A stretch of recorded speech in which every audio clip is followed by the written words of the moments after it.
Today I'm joined by Adeo Ressi of the Founder Institute. He's the CEO and founder of the Founder Institute based in Palo Alto. And today we're going to talk a little bit about the differences between entrepreneurs and intrapreneurs and to see if there's any overlap. So Adeo, welcome to the call. Thanks for joining us today. Can you maybe give a brief intro of yourself? Sure. I'm a serial entrepreneur and founder of the Founder Institute. The Founder Institute's actually my 8th company, and I've been doing entrepreneurship in the broadest form for about 20 years. I started my first business in 1994. We sold that for about $750 million.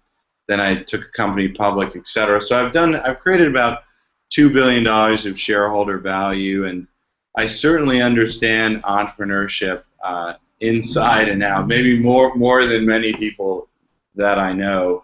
Conversely, I also have a decent sense of intrapreneurship because in my second company, which actually managed to get public, we help large organizations move their businesses online, and a lot of times that was driven by entrepreneurial people within the organization who are thinking about the future and thinking about ways to make their business more relevant in the changing market landscape. Okay, great. So before we move too far into intrapreneurship, let's just dive into some of your experience of working with early stage founders. What do you think are some of the very common mistakes that founders typically would make? Oh, well, I mean, founders make a raft of mistakes. If you were to boil them down into like a few key categories, usually they will pick a business that they're not passionate about or doesn't make sense. So I would say sort of the selection of the business would be your big area of mistake making, number one. The selection of the people that you work with is another major area of mistakes. You tend to pick a person who will work with you or someone that can afford to work for you for free, and that doesn't mean that they're the right person to work with you, and so as a result that can be problematic. A third area of mistakes that is commonly made is founders tend to skimp on certain types of infrastructure and setup. So they may not get the right lawyer, they may not, pick the right platform because they're rushing or they don't know much about that particular area. So as a result, any of those three areas, the idea, the team, or the sort of basic infrastructure can cause a company to fail very easily, and often companies do fail because they got those things wrong. But okay. Yeah, so a lot of areas of failure. And that's of course where the Founder Institute is geared up to help those early entrepreneurs, right? So hopefully. It's proving itself already. I think we can say that. So generally speaking, how do you think corporate employees that are looking at starting new ventures under the umbrella of an organization can learn from founders on the outside? Well, I mean, so I think if you just look at the three areas we covered, they apply whether you're in a business or outside of a business, right? So what is the idea space you're going after? What is the team that you've assembled to work with, and what is the infrastructure that you have to accomplish your goals?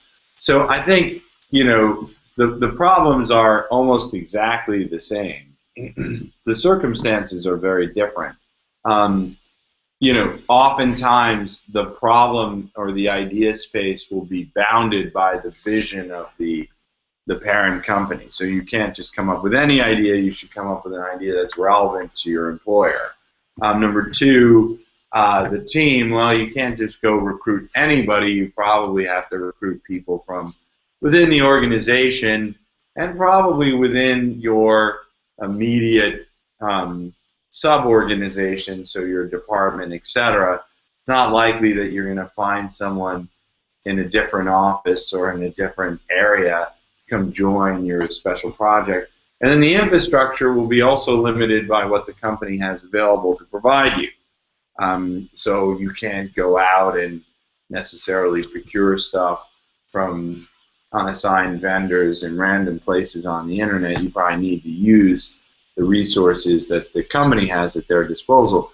Now, with that said, you know, I've run large companies, and what you can do as a large company is whenever we had projects that we wanted completed, I would give it to the group in the organization responsible for doing that, but I would also allow a skunk works to occur whereby anyone in the organization who wanted to could also present a proposal to management for consideration. So we would have the group responsible and in the organization produce one proposal, but then we would take proposals from anyone else to do the same thing. And a lot of times that allowed us to get better ideas and in other cases better work. So yeah, I mean, there are ways that companies can spawn that entrepreneurial or intrapreneurial concept within the organization if it's something they prioritize. Yeah, and I think there's a lesson there for management, right? You were talking a lot about barriers that are already being placed on the entrepreneur, but I guess that's down to management in terms of what are you allowed to do. You know, do you have to recruit from your own division? I mean, why not go and recruit from the outside? Well, I mean, so practically speaking, that sounds great, but the truth of the matter is, you know, if I work at AT&T, recruiting from the outside is going to be challenging, right? So I think that you're likely the boundaries are in place for a reason. You certainly don't want like someone coming back and suing the parent company because they worked for free on a skunkworks project, right? That's kind of crazy. So you do want some basic rules. But with that said, you know, I think there are things that you can do to encourage more entrepreneurial thinking, and you know, get away with not, you know, having a structure that's loose but doesn't cause any risk, right? Yeah. And again, the Google 20% time is probably quote-unquote infamous. And if you actually look at the Google 20% time, they're not working on any project. They're working on projects related to the division in the field that they're working in, right? Now, yes, maybe in the earlier days it was more loosely defined, but nowadays it's generally, you know, if you're working on a 20% time project, it's got to be related to the field you're in. Okay, cool. So let's talk a little bit about characteristics. I know the Founder Institute has done a lot in terms of testing entrepreneurs and looking at personality traits. How would you describe the main differences between entrepreneurial DNA and your normal employee? And where do you see the overlap? Do you see a gray area there that entrepreneurs could fall into? Well, so, you know, as a general rule of thumb, your entrepreneur and your intrapreneur are probably going to be different people. And I don't have data to support that, but I do know that the character traits of an entrepreneur are not really good for employees.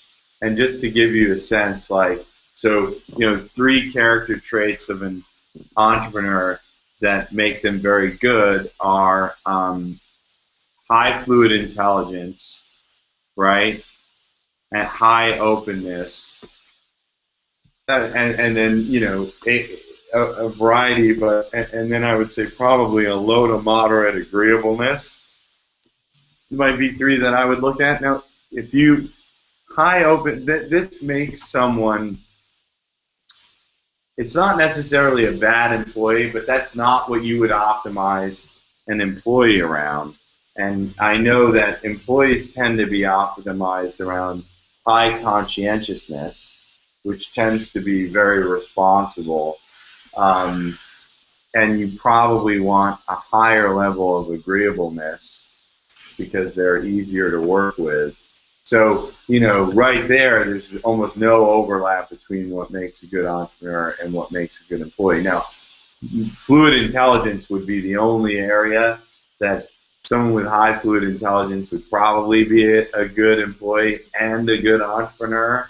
So that's an area of overlap. So, I mean, what I would look to do is if there's someone in your organization who's very confident, but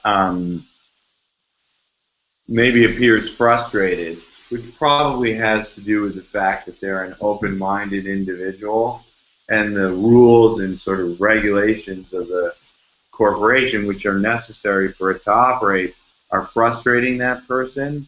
That person probably would make for a good entrepreneur or intrapreneur, and so you might want to use that individual, confident individual, who is frustrated by the rules and regulations of the organization. You might want to give that individual an opportunity to start working on some ideas to help the business in a more open, structured format, such as coming up with things that they present to management for approval, either independently of what management thinks it needs, or within some sort of structure where management can say, we need this, this, and this, and then you have these sort of open-minded thinkers within the organization submit their ideas on how to solve those business problems. Okay, so if you can identify some of these people that are maybe high in confidence but feeling a little bit frustrated, is it possible to teach them entrepreneurship, or is it a case of you've either got it or you haven't? Well, I think it's not so much teaching them entrepreneurship as much as, you know, I'm not sure. First of all, entrepreneurship you can't teach. You can teach things that, like, they need to know in order to be successful, right? Obviously, that's important. But, you know, entrepreneurship itself isn't a teachable skill. It's just you have components that you can teach, but your ability to go do something and achieve it is independent of any of the component things, like understanding how to read a spreadsheet, or understanding how to hire people, or understand those things you can teach. So what I would say is that the two things that you would need for successful entrepreneurship within an organization or intrapreneurship would be a framework to allow the individuals in the organization to innovate, right? And then you would need some sort of ability for them to collect and marshal resources, number two, to achieve those objectives, and then some sort of ability to support and extend if the metrics that the new business line or the new idea, so if it's starting to achieve the metrics that you want, you need to increase the funding, increase the support. So, for example, when we did the Skunk Works at our, you know, multi-100-person company, people would come in, we would publish out our ideas, and people would come in and present their solutions. So we'd say, oh, we need a new way of doing this. And then the division responsible would come in and give us a presentation. Other people would come in and give us a presentation. And we would award it based on the best one. And we would give that person usually some resources to do it, especially if it wasn't the the division responsible. So, but not a lot actually. If it wasn't the division responsible, it would usually be like a 20% time type project where it's like, look, you can work on this 20% of the time, but you need to do your normal job 80% of the time. If they got to the next step and did a good job and made some progress, then we would marshal more resources. And if that went well, we would marshal even more resources. But the third thing, that continual marshaling of resources is pretty important. Okay. So yeah, I definitely agree with you. I believe that the different methodologies of entrepreneurship, the skill set can be taught. But you need to be that person that wants to execute. But more than that, you need to be in a given structure and have the processes around you that enable you to execute, right? Right, exactly. Okay. Right, you can't succeed. I mean, you can learn, the skills are relatively easy to learn, but if the structure's not there, you'll definitely fail. Yeah, and I think this all coincides with mindset as well, right? You've got to have the skills, and if you get those processes and you can start to generate this mindset of entrepreneurship, and that leads then to things happening. I've got one question about Intuit. We did an interview with Aaron Eden, who introduced some of the lean startup concepts at Intuit. And I know that Intuit have a team right now in Palo Alto, right, that are actually going through the Founder Institute. Maybe we can. They just graduated recently, yes. They just graduated. Okay, so maybe we can do a few reflections on this team. From your point of view, what do you think this team from Intuit got out of that process of working alongside other founders at the Founder Institute? We blogged about it. I mean, so it was, I mean, look, so that's an interesting question. There are two ways to answer it, right? So what did the team get out of it from an HR perspective, and what did the team get out of it from an overall Intuit business perspective? So from an HR perspective, it was a complete success. The team is better. You know, it's a career development move for them. They, you know, really enjoyed it. So it was a learning, and it was also fun. It was hard, right? The program's hard. So they enjoyed it from a learning perspective. They enjoyed it from a you know, going out, meeting people perspective. They learned a lot of things, but it was also challenging for them. So it forced them to step up their game, and they became, as a result, overall better employees. So from an HR perspective, I think it has been deemed a complete success, right, in every regard. From a business perspective, it's still to be determined. I think it is also a success, but the impact is unknown, and that's because it's just too early to tell. So I think what happened was they came in with an idea that was not that good and not able really to help Intuit as a company grow. They pivoted in the program, which is very common, to an idea that is much better and can almost double the revenues for an important business line within Intuit, according to our estimates and projections. Okay. So now the challenge is on two things. Can the team take the idea one or two steps further within Intuit? So this idea, okay, they've proven themselves a little bit. Can they marshal the support necessary within the company to be successful? And you know, that is not clear, right, yet. And I hope that they can, right?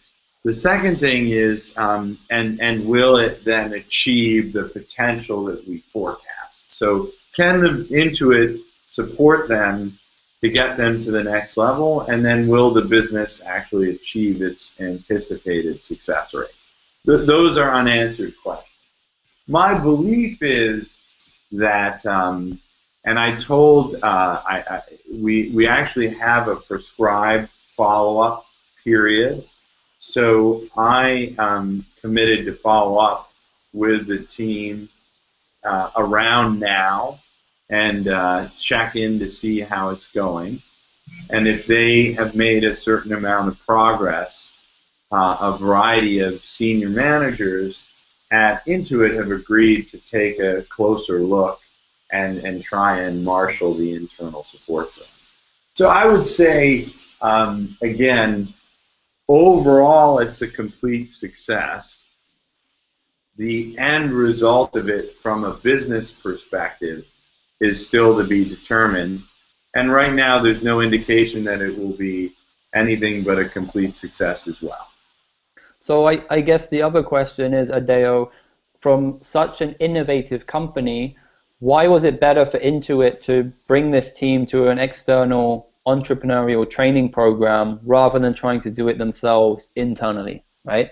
I think that's what I want to get across. I'll tell you this. So that's a very good question.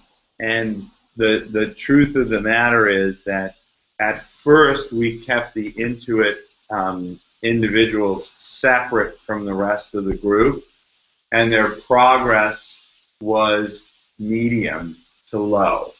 And when we tried to understand, like, we looked at it and we said, all right, they made some good progress in the beginning, and it kind of, but what happens in at least in our program is that people's progress rate starts to accelerate over time, and the Intuit rate remained constant. Now, then what we said is, all right, that's unacceptable, because we try and build great things, and we then integrated the Intuit team with other team members, and the progress rate accelerated dramatically, and this was quantifiable. So each week we have people get up and talk about what they're working on and score them, and the score of Intuit before the Intuit team, before the integration, averaged maybe a 1.5 to 1.75, and then after the integration it was up in the 4 range.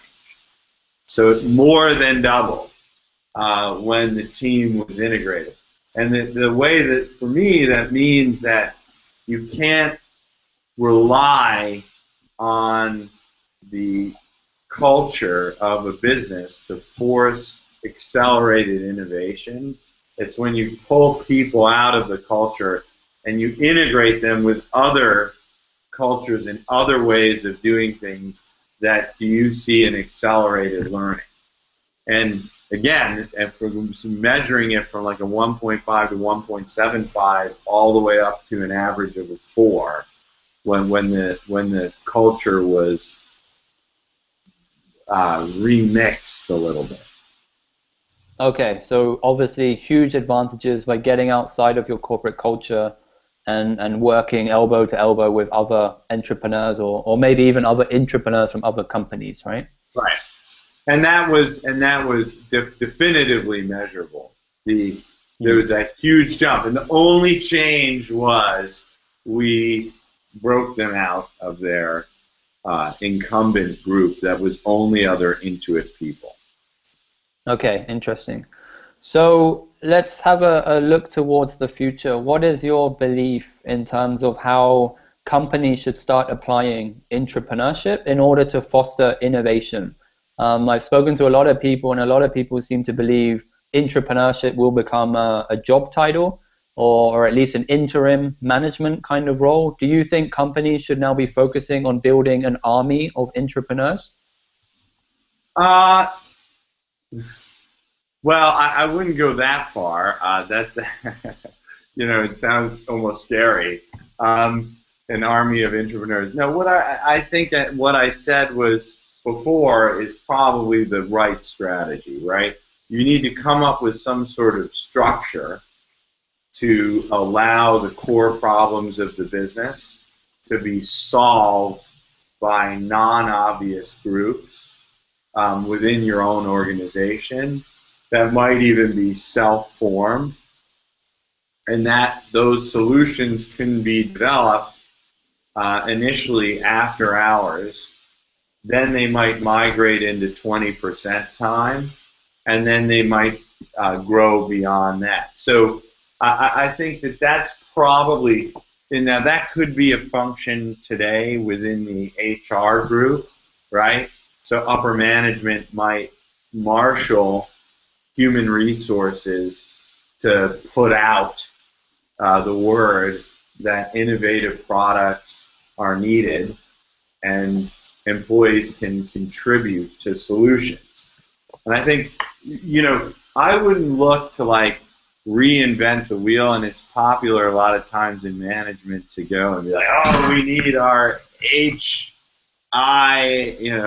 of intrapreneurship. I don't know whether it's HIN or HIR or whatever. So, but the truth of the matter is, or CII, the truth of the matter is that you probably have the resources in most medium to large companies already to start doing this in a light way, right? Leverage HR. Open up some projects that you think different teams within the organization could probably work on. I think you'll find that it will shift. A little shift in culture goes a long way.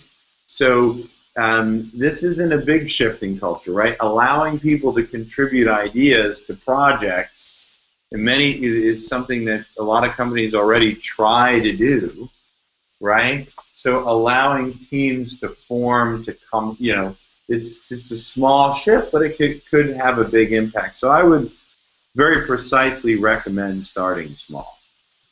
Yeah, I think a lot of companies are already using software services, right, to collect ideas from across the organization. Right, Yammer. There's a bunch of them that are very good, and you know, for sure. But they also don't work a lot of times because there isn't the structure there to collect and help. Yeah, and I think then once you have the ideas, right, it's about having that structure and process in place where the employees at least are able to learn the skills that they have to apply. And I take your point, do it step by step. So maybe start off with a few days of acceleration, see how far you go, and then maybe consider a longer term 20% time, or even then an incubation period as you're getting results, right? I mean, even like back to the point about Intuit, they have a lot of programs in place, but a lot of the experiences that are happening now are helping them to shape what the programs look like in the future, right? Because I think every organization will be a little bit different based on the composition of the workforce, the level of the projects or the complexity of projects that they need solved, and that will cause, you know, there to be a bit of difference between one organization's way to implement an entrepreneurial program internally and another. So a car company may be very different from a consulting firm, which may be very different from a, you know, manufacturing company. So, but I think they all can do it. Yeah, I think that's an important point as well, is realizing that how intrapreneurship or innovation even is applied inside an organization will be different across all different organizations, right? There's no one blueprint for that. Right, agreed. Okay, cool. So Adeo, great speaking with you. Thanks for the advice. I think we'll end it there, but is there any remaining words you would give to people that are thinking about? Yen, you're talking about an issue that is the issue of our day, right? We're seeing entrepreneurship taking off outside of the organizations, and seeing it take off within the organizations is probably one of the most important fields of the modern time. Cool. Well, thanks for that, Adeo, and thanks for joining us today. Thank you, Ian. Have a lovely day.